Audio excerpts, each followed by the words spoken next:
Good evening and welcome. I'm Vanessa Hoffman, Program Coordinator for Research and Education at the Bladder Cancer Advocacy Network. Tonight we present How to Be a Proactive Patient. I'd like to do some quick housekeeping before we get started. We're now using Citrix GoToWebinar. You have the option of listening either using your telephone or microphone and speakers on your computer. You should see a questions box that's part of the GoToWebinar system on the right side of your screen. You can type in questions as you think of them, but we'll be answering as many questions as possible at the end of the webinar, and do try to keep your questions relevant to tonight's topic and the presentations. The webinar is being recorded and should be available along with the slides on www.beacon.org and on Beacon's YouTube channel within the next 2 weeks. If you have technical difficulties, please call Citrix GoToWebinar Tech Support at the number on your screen. I would now like to introduce our distinguished speakers. First, we will have Dr. Stephen Riggs, who is currently in the Department of Urology at the Levine Cancer Institute of the Carolinas Health System. He received his undergraduate degree from the College of Charleston, his medical degree from the Medical University of South Carolina, his internship at Vanderbilt, residency at University of Mississippi, and fellowship in urologic oncology at UCLA. Dr. Riggs has also been instrumental in getting a Walk for Bladder Cancer started in Charlotte, North Carolina. Next will be Mary Dunn, who is an adult nurse practitioner at the University of North Carolina at Chapel Hill. She has a multidisciplinary role working with urologists and medical oncologists, providing comprehensive care to patients with genitourinary malignancies. She was also instrumental in helping form the North Carolina Triangle Beacon chapter, for which she proudly serves as secretary. She's also a member on the board of the Triangle Oncology Nursing Society and is also involved in a testicular cancer survivorship clinic. Last, we'll have David Langham, who's a bladder cancer survivor and is also group coordinator for the Triangle Bladder Cancer Support Group in Chapel Hill, North Carolina. So we have a full North Carolina crowd tonight. David was diagnosed in 2007. He's been very active in bladder cancer support and advocacy. He's been a longtime volunteer who's brought materials to cancer support events throughout North Carolina. So once again, please type in your questions as you think of them, and we'll be answering as many as possible at the end of the webinar. Now I'm going to turn things over to Dr. Stephen Riggs.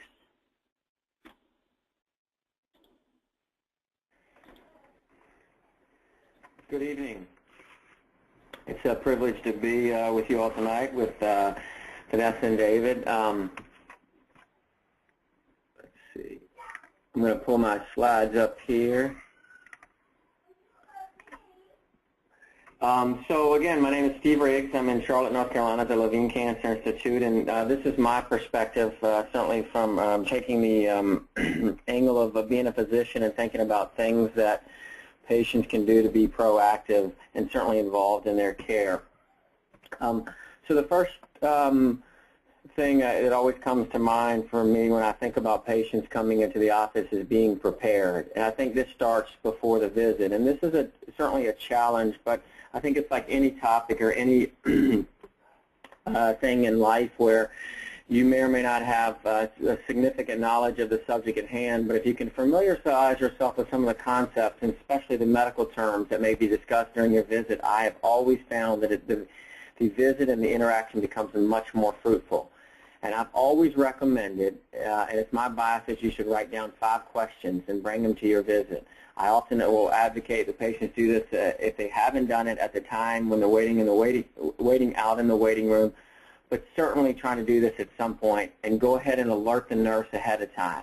Things that come to mind that I think about that I think are important for patients to take away are such questions as why me, what are the risk factors for why I've developed this disease, and certainly talking about genetic factors that may affect not only, that may be pertinent to not only you, but also to your family members. The second, one of the second points in terms of things that really come to mind is taking notes.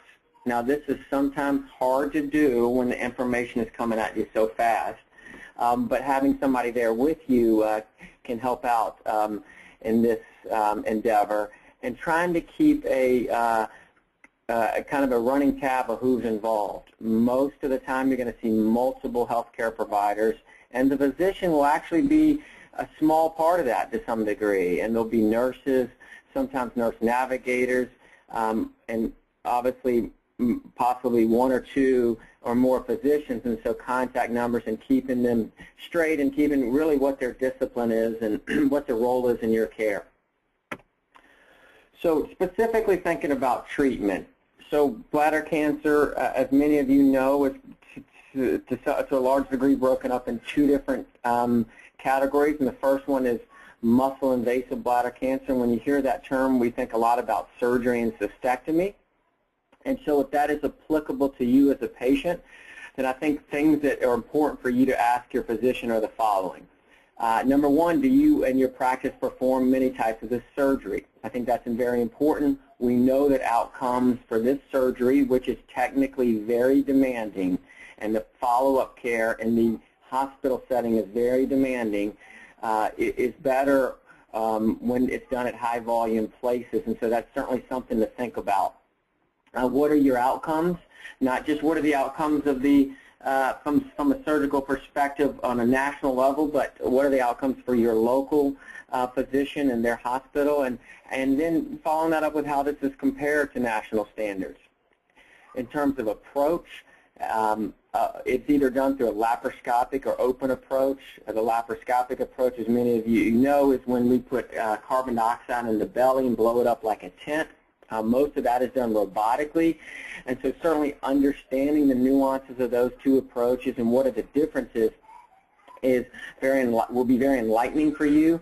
And then asking your physician what approach do they recommend for you and why, and then what will be the effect on the quality of life.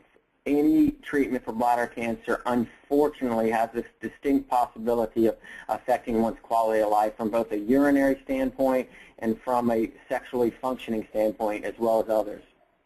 And so what are my other treatments? Cystectomy or surgery is not the only treatment for muscle-invasive bladder cancer, so certainly asking about these and inquiring about these different treatments is very important. And just knowing, is this something for me to consider, and why would someone choose this over surgery? And those really come down in two categories as radiation only, radiation plus chemotherapy, and then some folks, we actually just do transurethral resections or the scraping that we do via the cystoscope when we look in your bladder. Sometimes we do that only, and that's considered a bladder sparing protocol. So really engaging your physician in that discussion about why or why not that would be applicable to you is important.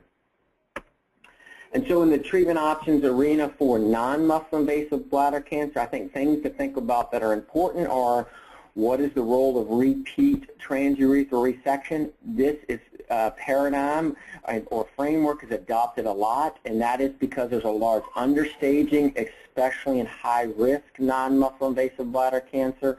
That is people that have what we call high-grade non-muscle invasive bladder cancer, and there's a strong push and role for rescraping that area to appropriately determine the level of invasion, and that is to make sure we're dealing with the disease that we think we're dealing with.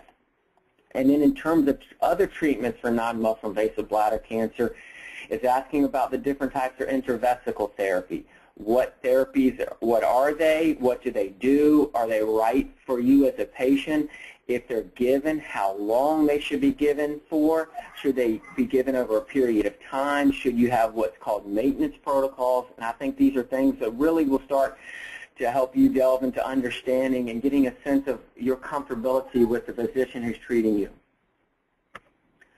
So other things I suggest considering, this gets back to more surgeon and institution-specific variables, is, again, how many procedures are performed, and what that gets to is if the healthcare professional you're dealing with only does a few of those, that may give you a sense of the experience level and or the experience level of the system you're dealing with, and then asking them what are their outcomes, what are the complication rates and successes for them specifically at the institution.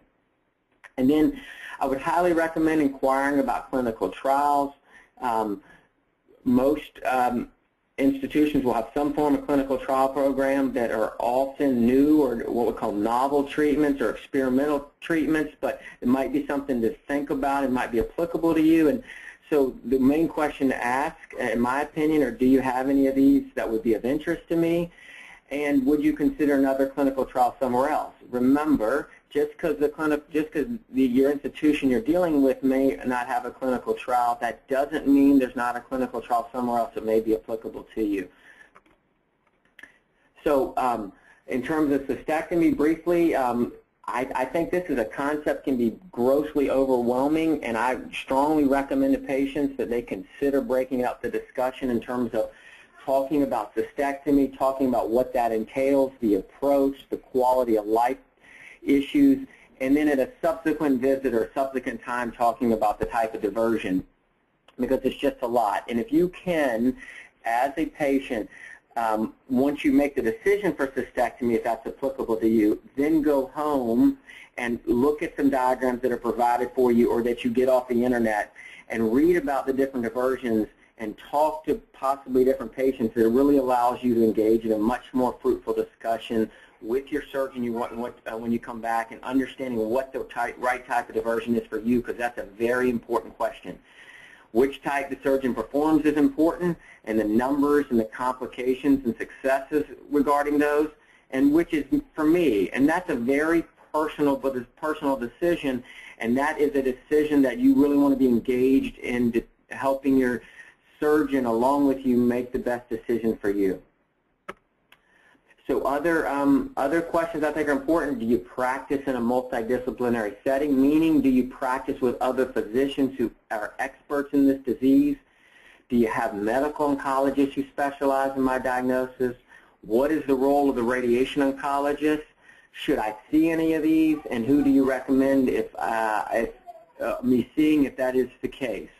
And then I think finally, one of the final things I'll leave you with is the question always comes up to me, and I often have patients that come in for second opinions, is this right for me? And I don't think it's ever a wrong decision to seek a second opinion. I think that's a personal decision and how comfortable you are after you've gone through this process, but I do not think you can ever go wrong with this. So if you feel in your gut that that's something you should do, number one, I think you should ask the surgeon you're dealing with, and number two is I think you should always lean towards doing that if there's any question, or just as a matter of standard to make sure you're proceeding down the right path.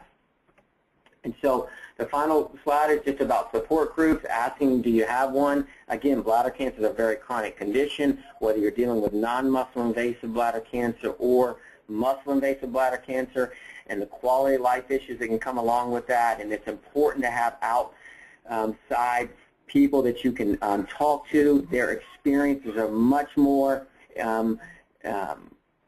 in line with what you might be going through. And even as a physician, even as myself, I know talking to patients, me discussing with them, ultimately I can tell them a lot about it, but I can never put myself in that place. But people who've gone through the same treatment and the same process can, and that's very important. Asking for contact information from other patients. Most busy practices will have this and be able to put you in touch. And then additional support. What other support services do they offer? Is there social workers? Is there psychiatrists that deal with specifically with cancer diagnoses? Do we have nutritionists involved? And so I think these are all kind of global important questions to think about. All right. Thank you so much, Dr. Riggs. Now I'm going to change over to Mary Dunn. Hey guys, I am just pulling up my slides here. That's a really tough act to follow. Thank you, Steve, for that. While I'm trying to get organized here, I just wanted to thank Vanessa and the rest of the Beacon team for thinking to include me in this webinar. I'm honored to be here, and to all of the patients and caregivers and fellow healthcare providers that are listening tonight. Thank you for everything you do every day to help us in our fight against this terrible disease. So I'm going to try and advance my slides here. Very sad that I'm not as computer savvy as one would think. Okay, so something that I hope my patients don't hear when I start talking to them are all these little blah, blah, blah bubbles. But it is incredibly easy to become overloaded with information. Usually visits with your medical team are filled with a ton of information, especially your first couple of visits when we are working out your care plan and making pretty big decisions. And this can be incredibly overwhelming. Taking notes can really help refresh your memory once you get home. Another tool that we have as more and more systems are going towards electronic medical record systems is to provide you with a clinical summary at the end of your visit, and that differs depending on where you are. But the basics of a clinical summary are things like providing you with a list of your medications, your vital signs, a list of your diagnosis, and then we have the capability to add some extra information like typing out details about your specific treatment plans that you leave with a little something in hand. Asking for clarification is pretty important. So sometimes we, as your providers, breeze through lots of information without realizing you may need clarification. And I can't stress how important it is to please ask us for clarification. We would much rather take the time to repeat ourselves however many times it takes than for you to leave with questions unanswered or something being unclear. As Steve alluded to in his presentation, bringing someone with you, bringing that second set of ears is also incredibly helpful.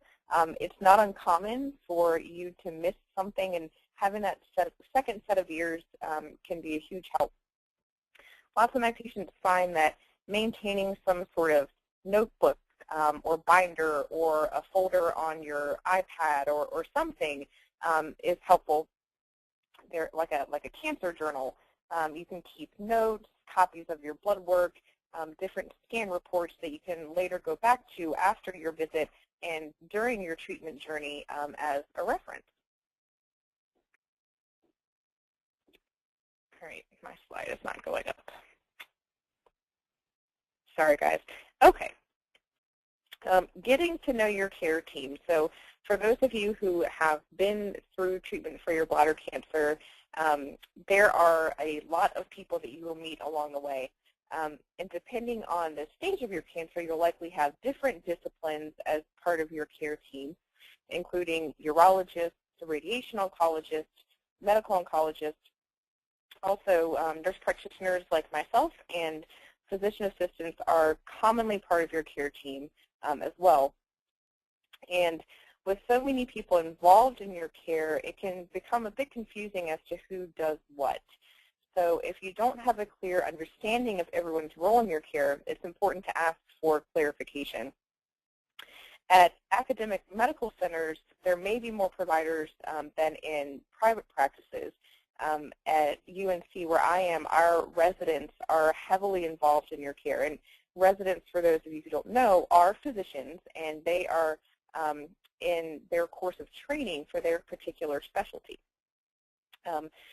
So nurse practitioners like myself are nurses with master's degrees who are educated and trained to diagnose, evaluate, and treat and prescribe, and are very commonly involved in the care of patients at every stage of treatment, and so are our physician assistant colleagues. Get business cards. It's important to know how to get in touch with us. So many of your providers do not have direct phone lines because we're in clinic most of the day, and depending on where you are, different institutions have different ways of managing patient calls. Some places have triage lines managed by a nursing team.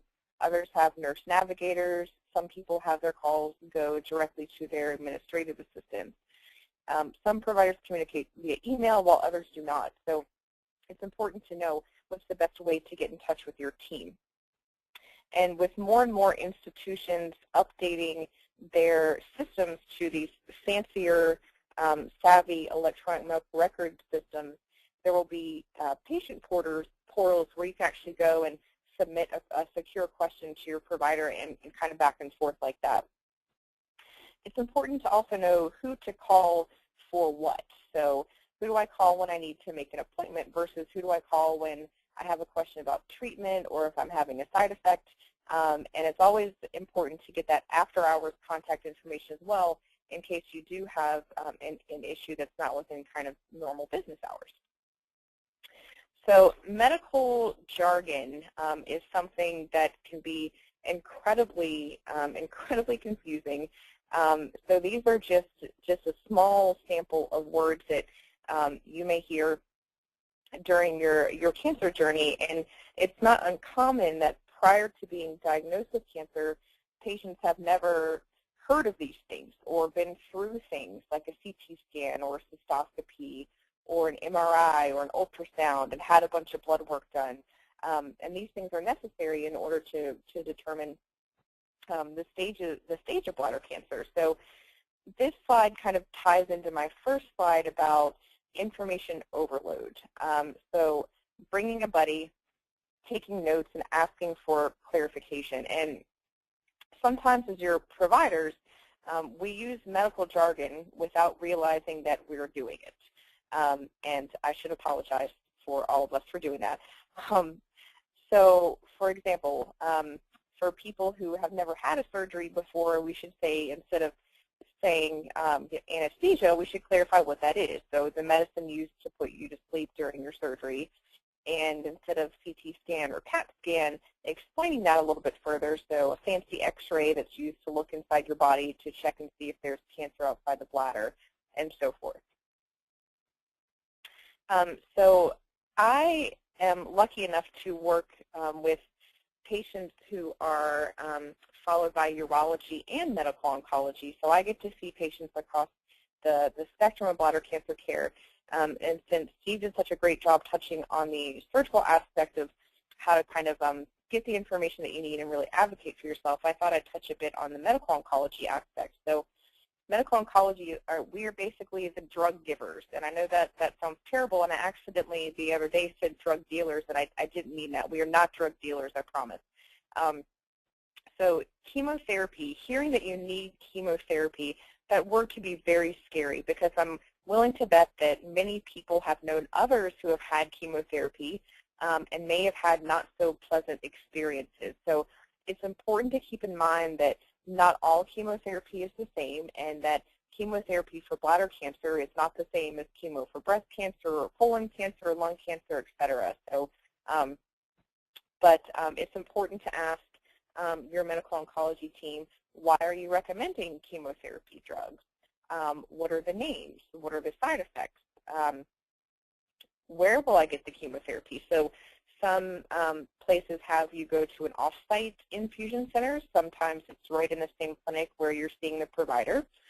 What's the schedule? So some of the lingo that we use are chemo cycles.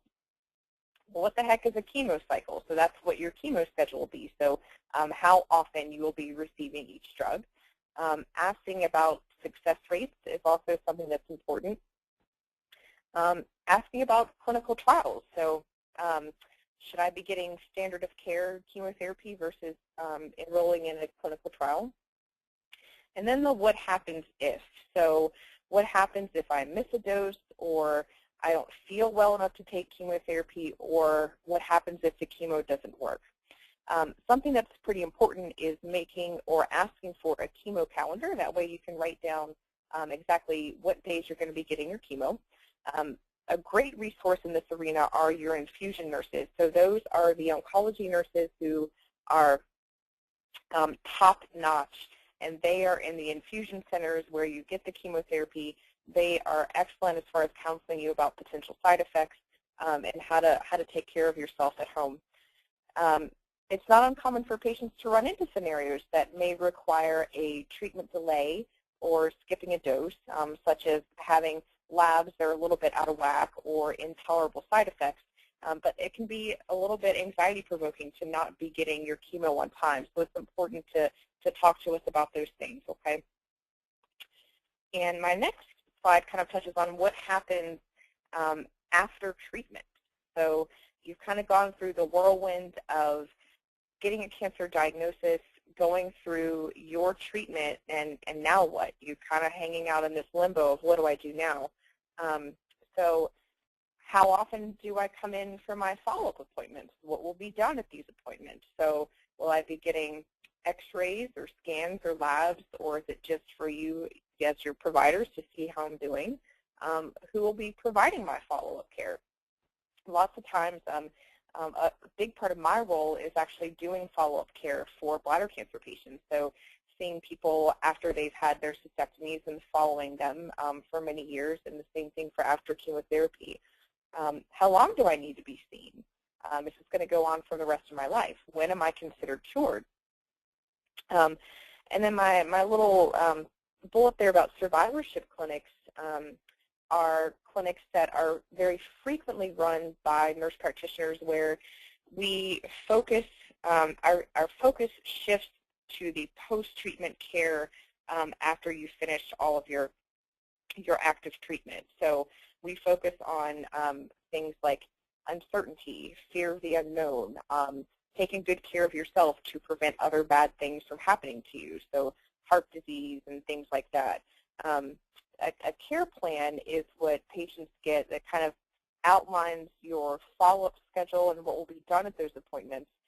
And treatment summaries is kind of a snapshot of what happened to you during your cancer treatment. So it outlines your treatment, who your providers were, where they were, and what exactly was done. And this is actually going to be something that's mandated by cancer providers, I believe by 2015 or 16, I can't remember, but something that is going to be required of us to provide you with these important documents.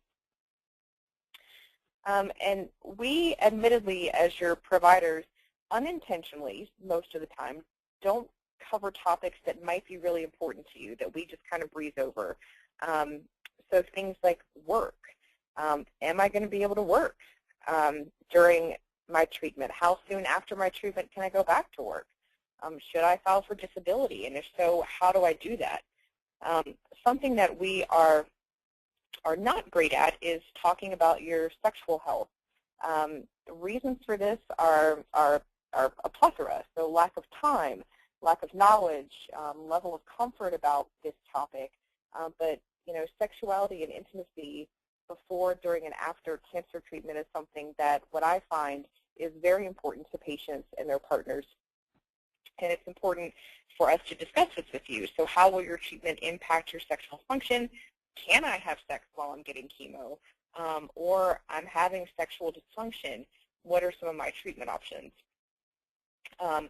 Complementary and alternative medicine. So those are things like vitamins, supplements, acupuncture, massage. It's important to let your providers know if you're taking different supplements so that we can include them in your list of medications. And then, really difficult things to talk about are end-of-life care. So for folks who have bladder cancer that is not curable, how do we make sure that the time that you have left is good quality time? How can we palliate your symptoms? When do we transition into hospice? And make sure that we are doing absolutely everything we can to make sure your quality of life is what you want it to be. While we don't always have the answers, we can refer out to other specialists and resources like cancer patient support programs and social workers and support groups. And that's what your care should be, collaborative. And that's all I have. Thank you so much. All right, thank you so much, Mary. Just to piggyback on your last point on sexual function, Beacon just released a Conversations About Bladder Cancer video that's focused on this topic. So if you want more information, please go to the Beacon website. And next, I'm going to turn things over to David Langham. Hi. Thanks for having me on. The presentation I'm going to make is made up of comments and content from the Triangle Bladder Cancer Support Group and some great comments from Dr. Riggs. I'm going to cover 3 different points of time. One is at the point of diagnosis, one is treatment phase, and now what? Should I hold my breath? So at the point of diagnosis, if you see blood in your urine, and you'll see these are in quotes, these are comments I took right out of, well, most all of this are people, but this is direct quotes from people. I saw the blood in my urine when I went to the bathroom. I just didn't want to believe that was happening to me. So seek a knowledgeable urologist right away. This is especially true for women who are often misdiagnosed. If possible, consider going to a larger hospital or medical facility that has significant experience with bladder cancer treatment.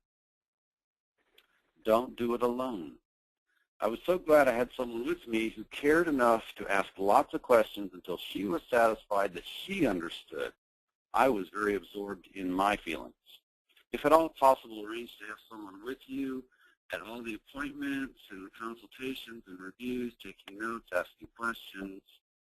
Talk to your family and your friends. You may have a relative who has some training which might be helpful in identifying questions, or you may know somebody you can talk to who's been through bladder cancer. Keep your caregiver informed of your thoughts, wishes, and decisions. That's very important. Try to hook up with a support group, online and in person, and I'll talk more about those later. Learn everything you can about bladder cancer. I was hit cold with the news and didn't do as much homework as I might have. This is important so you can have some awareness of the situation you're in and the possibilities and probabilities of various courses of treatment. So do your homework. Understand, and we've covered this already. The other folks have covered this already, but understand bladder cancer, the terminology, and one of the items here that I think is really important is talk to your primary care physician and other specialists, if applicable, about how this diagnosis might impact any other medical issues that you might have. And of course, ask many questions. Again, learn everything you can about bladder cancer. I find that the patients who have done some reading prior to the visit and therefore have some weapons in their bag get more out of their visits. Your urologist prefers an informed patient. Research all treatment options available to you and discuss them with your doctor. Don't be afraid to ask questions, no matter how stupid they may sound. If you do not feel confident in what you're hearing, then seek a second opinion. It is also okay to change doctors if that is what you need. I went to the internet to find some information and was totally overwhelmed. So a good place to start is at Beacon. They have a link at beacon.org called Find Answers, and there you'll find some easy-to-understand pages about, like, newly diagnosed, understanding bladder cancer, treating bladder cancer, and so forth. The other thing is on the website is the handbook, Bladder Cancer Basics for the Newly Diagnosed. When I went in and had my cancer, when I first went in there and talked to my doctor about it, he whipped out that book and turned right to the pictures in the book and started talking to me about it, and that was great to have that from. Keep track of things. Now we're getting into treatment phase, appointments, decisions, and confusion. We kept a cancer journal of all appointments, procedures, and medicines. I found that I referred back to it when I couldn't remember things. So experience from 3 large hospitals and advice of doctors and other hospital medical personnel is medical staff have high workloads. In today's world, patients are only in the hospital during a really necessary time. So have a support person with you all the time during hospitalization, monitoring treatment, asking questions, and so forth. Treatment is for both patient and caregiver. I listened to a soft meditation CD during my surgery with headphones. When I woke up, the CD was still playing and was very comforting. So ask your doctors and nurses for names and numbers of people who've been through the experience. If you need to travel to a distant location, see if they have a family house or other inexpensive place specifically for caregivers to stay. Go to the Beacon Inspire online support group and share your concerns and get feedback. It's a very active group. Visit a local bladder cancer support group. and there's the links for both of those on this presentation and, of course, on the Beacon website. There's tremendous experience in the room for both the survivor and the caregiver.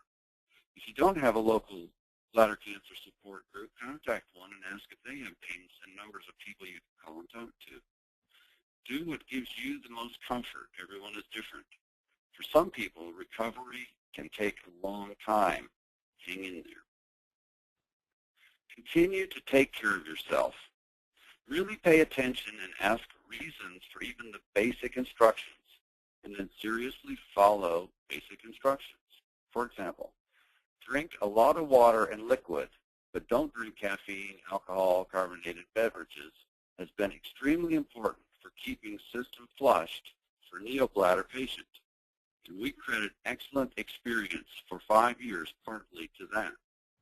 So keep your appointments, continue researching and consulting with specialists. Be sure your primary care physician and other specialists treat you, that are treating you have the appropriate information, which perhaps only a urology specialist is aware of. Now the bladder is actually intestines. It reacts different than the original bladder. Therefore, some lab tests of urine may be impacted by that, changing the standard interpretation of results. And continue checking on options, periods between treatments, that type of thing. Check to see if there's something new in the bladder cancer field that might apply to you. Continue to take care of yourself. Give thanks that you are as well as you are. Listen to your body and inform your doctor of any problems. Remember that recovery takes time, and sometimes it's not easy, so be kind to yourself and those around you. Check out nutritional factors that may inhibit growth or spread of cancer. Take good care of your caregivers who have taken such good care of you. Give back. Consider volunteer work. It's very therapeutic. Volunteer to be a contact for your doctor's patients. Seek and give support to others through groups. Be active in the Beacon Inspire online group. Join or start a local in-person support group. Get involved with Beacon either at a local chapter or nationally. And I want to do a special thank you to Beacon for all the hard work that they are doing to bring survivorship-focused materials, educational webinars, and new research opportunities to move bladder cancer survivorship forward. Yay! I'm done.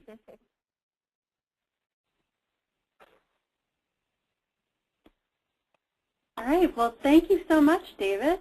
Let's see.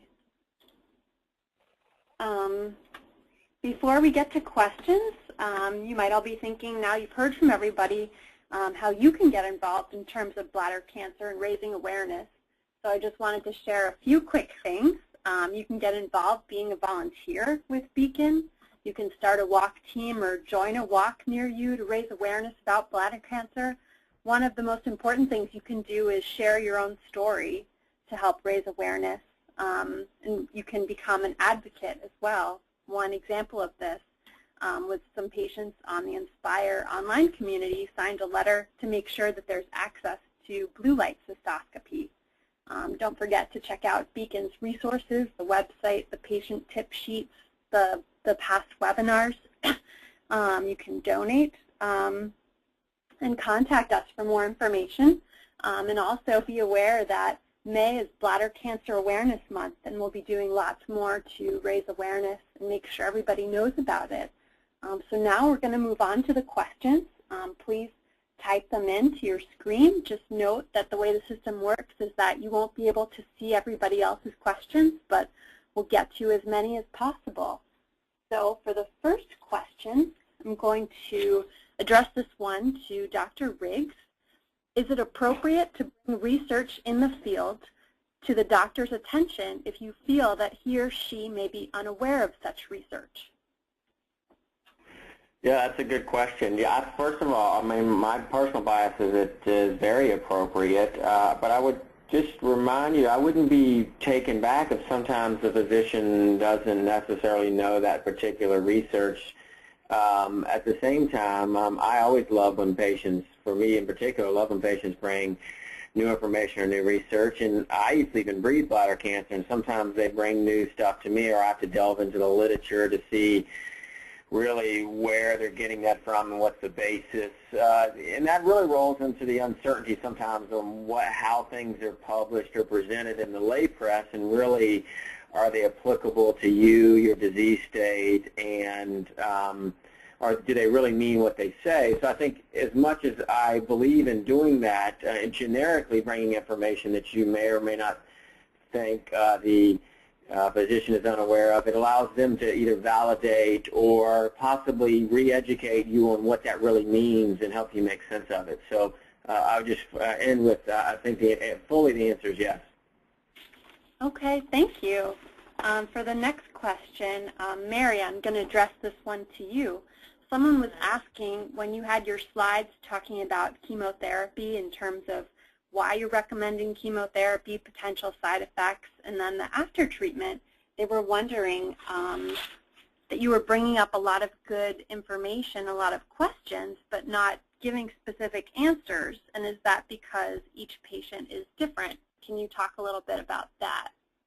Absolutely. That's a great question. And actually, the asker answered their own question. And that's exactly why, because not all the chemotherapy that we prescribe for bladder cancer is the same for every patient, and patients have kind of different competing factors. They tolerate things differently, so it really is very, very patient-specific. So to kind of give general kind of answers to those kinds of questions is tough, and you're exactly right, because it is very patient-specific.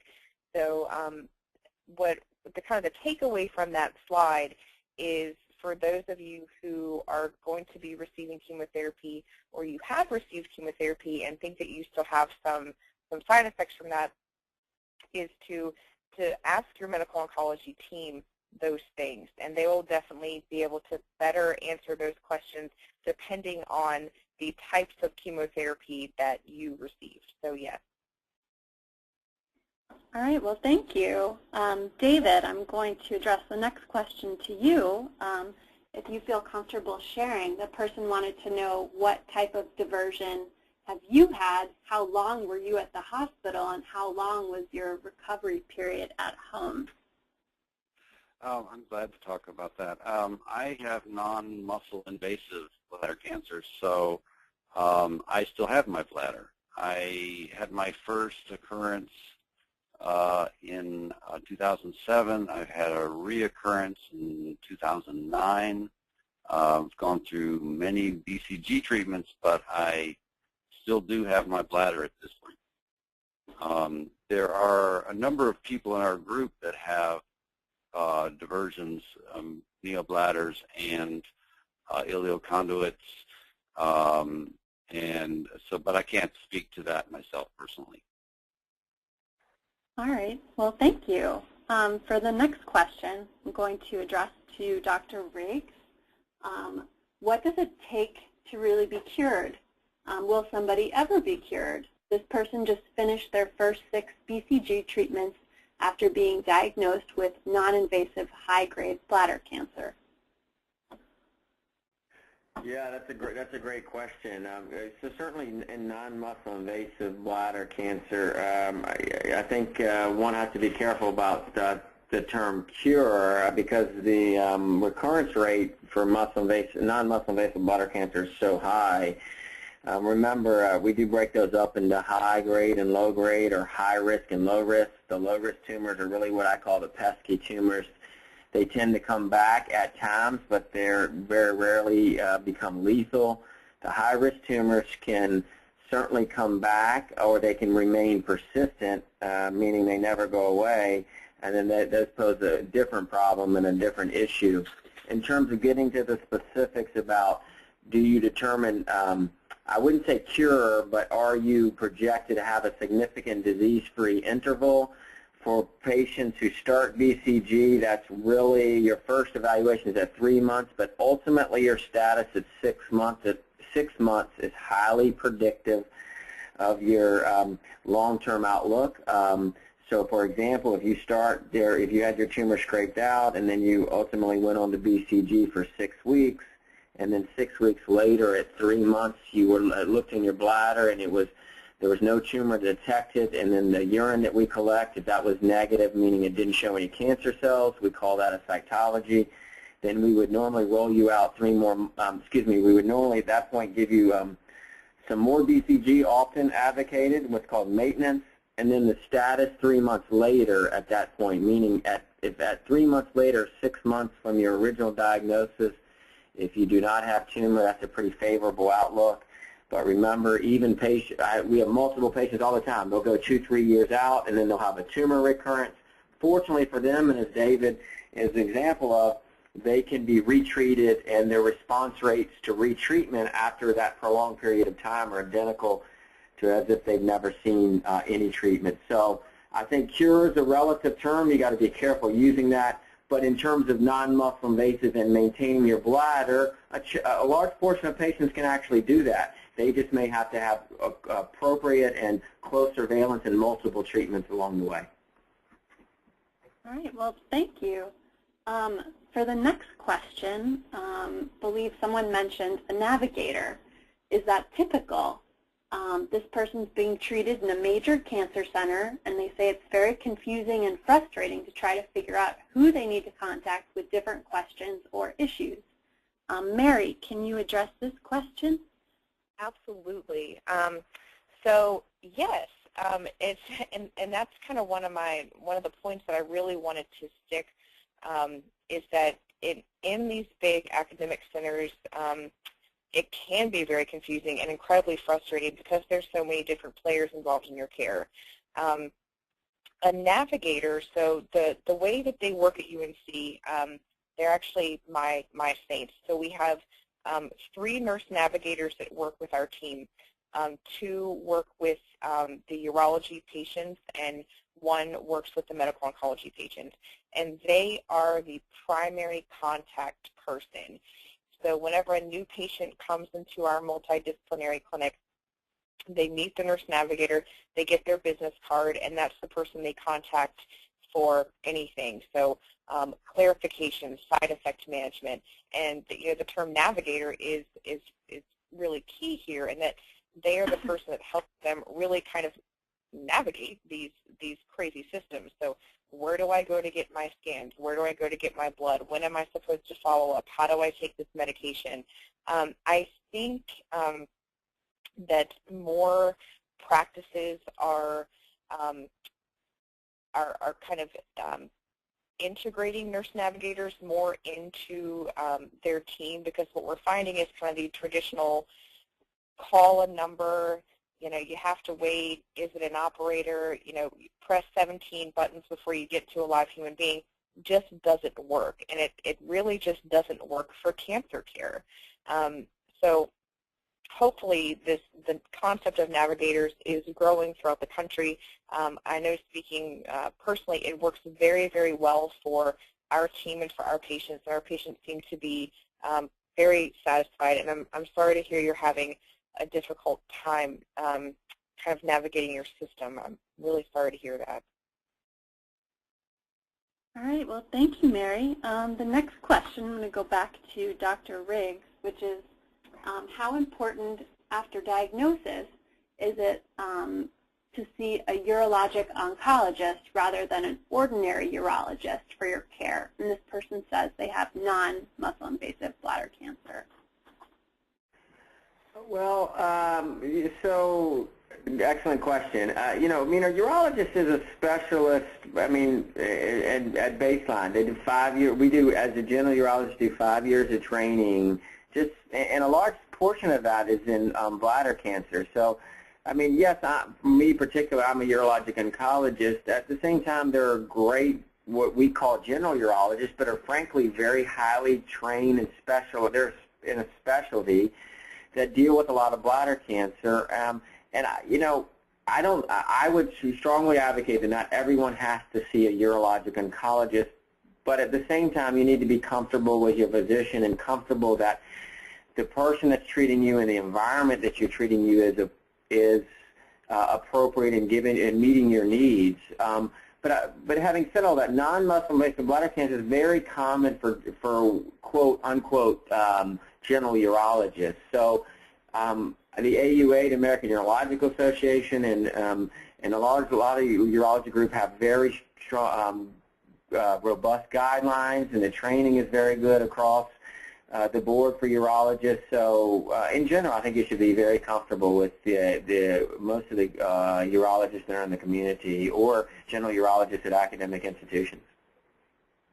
All right, well, thank you. For the next question, which is kind of a comment, the person says, talk to patients that have had the surgery so that you can learn from them. Some surgeon offices will have a call list that their patients allowed to be contacted to discuss the surgery, and I'll just mention that Beacon has a peer-to-peer or survivor-to-survivor network where people can call and speak to somebody who's dealt with bladder cancer. I was wondering, David, can you comment at all about this? Sure, I'd be glad to. I know that our support group was started by patients of doctors at UNC and at Duke who were interested in sharing their experience with others, and that's really how the Triangle Bladder Cancer Support Group started.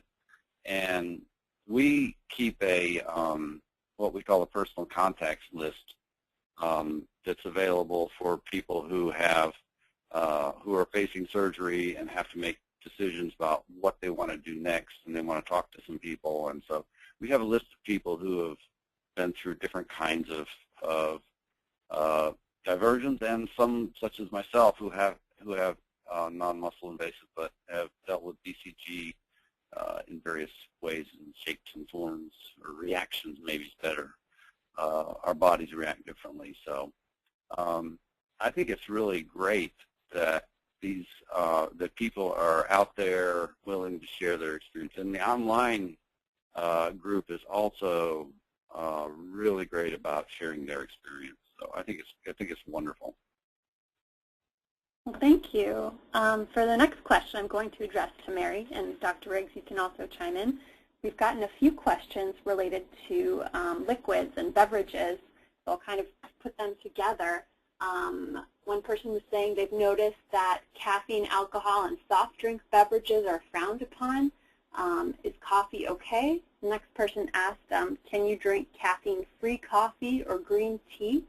And the last person asked, there's a recommendation to drink plenty of water, and how much is that exactly? Oh, for heaven's sakes, please drink your coffee. I would never take that away from any of you, coming from a coffee addict over here. So I think these are really great points. So we always stress a lot, you know, to make sure you're keeping yourself hydrated. And beverages that contain caffeine can dehydrate you.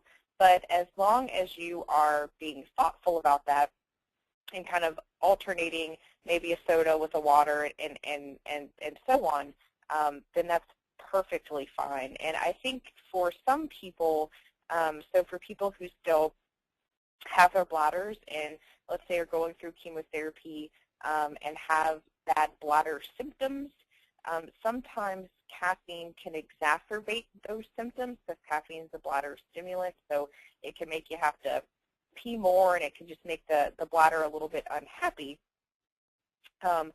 And for those of you who have neobladders, it's important to stay hydrated to kind of help flush some of that mucus that comes out. And while water is important, you know, I know that the experts say drink, you know, 8 glasses a day. That's impossible for most people, yours truly included. I'm a very bad nurse practitioner. I do not drink 8 glasses of water a day. But I would say if you can get to, you know, half that amount, then that's reasonable.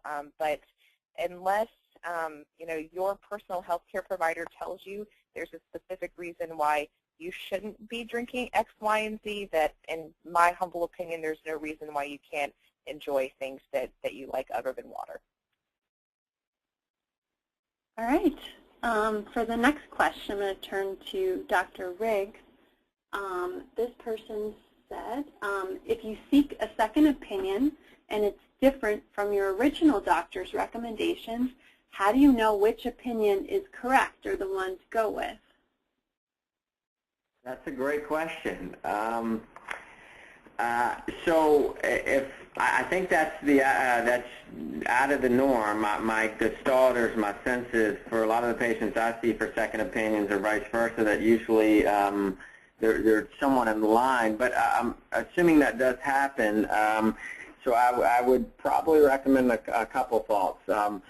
One, you've heard a lot tonight about different questions and different kind of different things to think about, and certainly as a patient, what's your sense of the information that's being delivered to you, and are you sensing that the institution and the practice you're in deals with this condition a lot? And if you felt like that for both of them, then you might consider a third to kind of get a referee opinion for a third.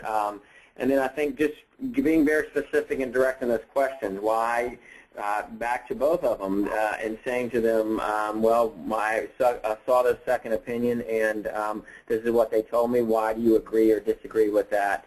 But obviously, if they're in polar opposites of the spectrum, that would be a challenge for someone who is not as inclined to understand the situation as great if you're a patient and a layperson. So ultimately, if I was very confused, my final answer would be to seek a third opinion as a referee to try to bring some clarity to those two opinions. All right, well, thank you. Let's see, I think we have time for maybe one more question or so. Let's see.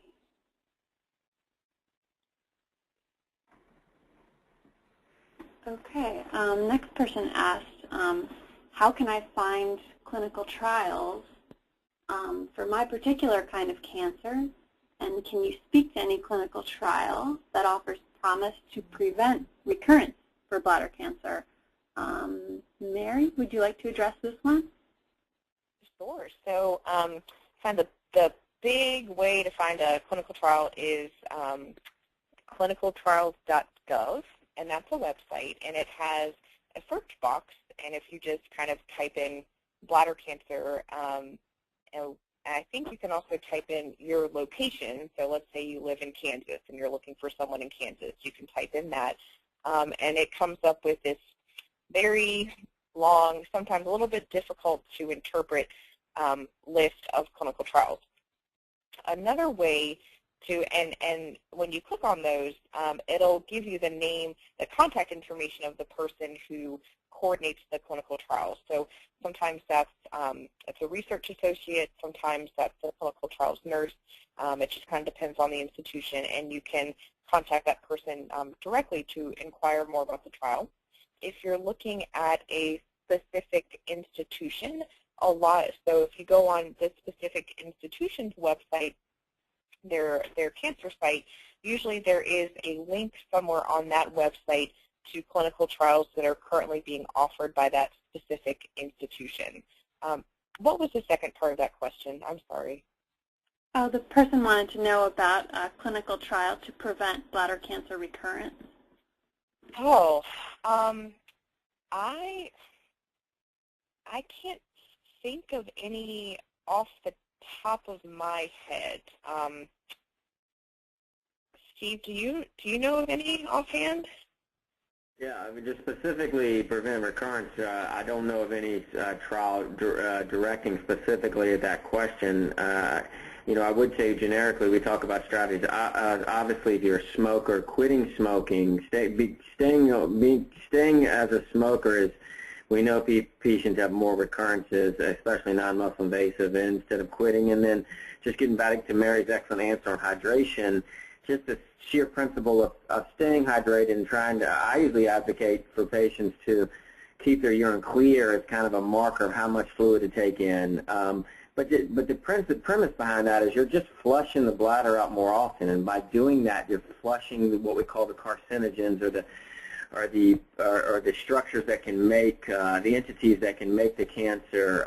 So in terms of novel or new treatments to look at prevention, we don't know.